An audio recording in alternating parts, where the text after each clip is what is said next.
Kung papatol ka sa single mom, dapat siguraduhin mong napag-isipan mong mabuti. Siguraduhin mong kaya mong panindigang maging instant daddy. Hindi ito basta-basta relasyon lang. Kapag pumasok ka sa buhay ng single mom, isipin mong hindi ka na binata. At kailangan mo nang tanggapin na instant daddy ka na.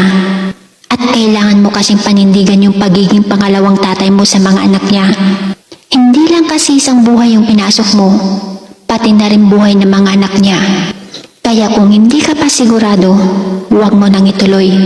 Dahil kapag iniwan mo ang single mom at sinaktan mo, hindi lang siya ang masasaktan mo, pati na rin ang mga anak niya.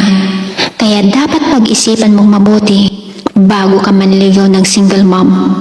Maraming lalaki kayang magsabi na kaya niyang tanggapin ang single mom, pati na rin ang mga anak nito. Pero iilan lalaki lang ang kayang gumawa at kayang manindigan ang salitang yan.